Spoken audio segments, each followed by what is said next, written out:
Hello दोस्तों, स्वागत है आप सभी का आज की हमारी इस वीडियो में। मैं उम्मीद करती हूँ आप सभी अच्छे होंगे और स्वस्थ होंगे। तो दोस्तों, आज की हम इस वीडियो में हम PSSB की तरफ से जो नई वैकेंसीज़ निकाली गई हैं उसके बारे में सारी जानकारी लेंगे।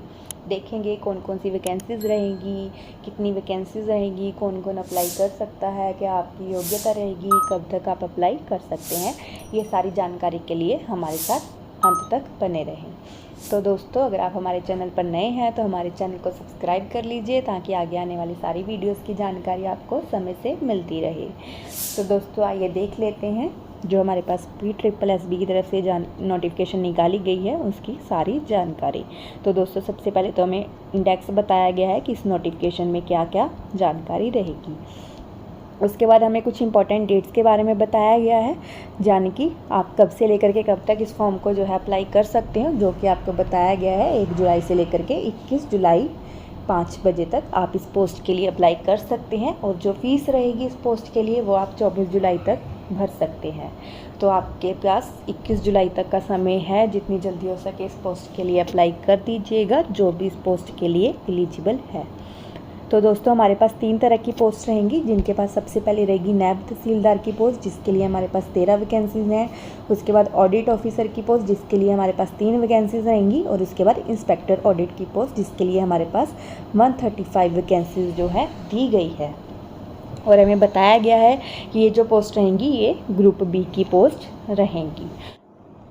तो दोस्तों, उसके बाद आपको कैटेगरी वाइज जो है वैकेंसीज़ के बारे में बताया गया है। सबसे पहले आपको जो है नैब तहसीलदार की 13 वैकेंसीज़ के बारे में बताया गया है।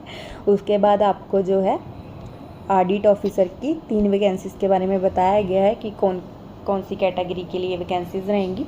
उसके बाद आपको निरीक्षक पड़ताल के लिए 135 वैकेंसीज़ जो रहेंगी उनके बारे में बताया गया है। उसके बाद दोस्तों, आपको विधिक योग्यता के बारे में बताया गया है आपकी पोस्ट वाइज। सबसे पहले नैब तहसीलदार के बारे में देख लेते हैं। इसके लिए आपको ग्रेजुएशन जो है कंपलसरी करी होनी चाहिए कोई भी रिकग्नाइज्ड यूनिवर्सिटी से। उसके बाद जो भी आपको गवर्नमेंट की तरफ से ट्रेनिंग दी जाएगी आपको वो भी करनी पड़ेगी। और साथ ही साथ जो भी आपके डिपार्टमेंटल एग्ज़ाम रहेंगे वो भी आपको क्वालिफाई करने पड़ेंगे। उसके बाद दोस्तों, ऑडिट ऑफिसर की जो पोस्ट रहेगी उसके लिए MCOM या फिर चार्टर्ड अकाउंटेंट की आपके पास डिग्री होनी कंपलसरी रहेगी। और साथ ही साथ जो आपकी कमर्शियल अकाउंट्स रहेगी उसके आपका एक्सपीरियंस भी होना चाहिए 3 साल के लिए। उसके बाद दोस्तों, आगे देख लेते हैं। आगे जो आपकी तीसरी पोस्ट रहेगी निरीक्षक पड़ताल की, उसके बारे में बताया गया है कि आपके पास जो योग्यता होनी चाहिए वो BCom होनी चाहिए, एटलीस्ट 2nd डिवीज़न में पास होनी चाहिए। उसके साथ साथ आपके पास एक कंप्यूटर कोर्स होना चाहिए जिसमें आपका 120 आवर्स का जो है कोर्स कंप्लीट होना कंपलसरी रहेगा, जो कि ISO 9001 सर्टिफाइड होना चाहिए। उसके बाद दोस्तों, आगे देख लेते हैं। आगे आपको बताया गया है कि आपकी जो पे स्केल रहेगी वो क्या रहेगी। जो नैब तहसीलदार की पोस्ट रहेगी उसके लिए आपकी जो पे रहेगी वो 35,400 तक की रहेगी। और ऑडिट ऑफिसर के लिए 35,400 तक की रहेगी। उसके बाद जो 3rd पोस्ट रहेगी निरीक्षक पड़ताल की, उसके लिए भी 35,400 की आपकी जो है पे स्केल रहेगी। उसके बाद दोस्तों, आपकी उम्र सीमा बताई गई है, यानी कि एज लिमिट बताई गई है, जो कि आपकी रहेगी 18 साल से लेकर के 37 साल तक, यानी कि 18 से कम नहीं होनी चाहिए और 37 से ज़्यादा नहीं होनी चाहिए। जिनकी भी एज 18 से लेकर के 37 साल के बीच में आती है वो इस पोस्ट के लिए अप्लाई कर सकते हैं। तो दोस्तों, आइए आगे देख लेते हैं। आगे आपको फ़ीस बताई गई है। इसके लिए जो जनरल कैटेगरी के रहेंगे उनके लिए 1000 रुपीज़ फ़ीस रहेगी। और जो SC रहेंगे, BC रहेंगे, EWS रहेंगे उनके लिए 250 रुपीज़ रहेगी। और एक्स सर्विसमैन या फिर कोई डिपेंडेंट है तो उसके लिए 200 रुपये रहेगी। और जो फिज़िकली हैंडीकैप्ड हैं उनके लिए 500 रुपीज़ जो है फ़ीस रहेगी। उसके बाद दोस्तों, आपको सिलेक्शन प्रोसेस यानी कि चयन विधि बताई गई है, जो कि आपका एक मल्टीपल चॉइस क्वेश्चन का जो एग्ज़ाम रहेगा, यानी कि एक क्वेश्चन के 4 ऑप्शन रहेंगे, आपको उनमें से कोई एक जो है सिलेक्ट करना पड़ेगा। जो आपके एडमिट कार्ड रहेंगे वो आपको ऑनलाइन मिल जाएंगे। और जो आपकी मेरिट लिस्ट रहेगी वो आपके एग्ज़ाम के ऊपर ही बेस्ड रहेगी। जो भी उसको क्लियर करेगा उनका जो है मेरिट लिस्ट में नाम आ जाएगा। उसके बाद दोस्तों, आपको अप्लाई करने की विधि बताई गई है, यानी कि आप इसे कैसे अप्लाई कर सकते हैं। इसके लिए आपको इनकी ऑफिशियल वेबसाइट जो कि रहेगी SSB.punjab.gov.in पर जाना पड़ेगा। उसके ऊपर आप ऑनलाइन अप्लाई कर सकते हैं, अपनी सारी डिटेल्स को फिल करेंगे और सबमिट करने से पहले एक बार अच्छे से फॉर्म को चेक कर लेंगे ताकि कोई भी गलती ना हो, जिसके लिए आपको 21 जुलाई से पहले अप्लाई करना पड़ेगा। तो दोस्तों आइए आगे देख लेते हैं। आगे दोस्तों आपको एक वेबसाइट बताई गई है और एक टोल फ्री नंबर दिया गया है। अगर आपको कोई भी इशू आ रहा है एग्ज़ाम के लिए अप्लाई करने में या वेबसाइट को वर्क करने में, तो आप इस नंबर पे या फिर इस ईमेल आईडी पे मेल करके अपनी प्रॉब्लम का सल्यूशन ले सकते हैं, यानी कि सारी जानकारी ले सकते हैं। तो दोस्तों उसके बाद आपको एग्ज़ाम पैटर्न बताया गया है। सबसे पहले नायब तहसीलदार के बारे में देख लेंगे।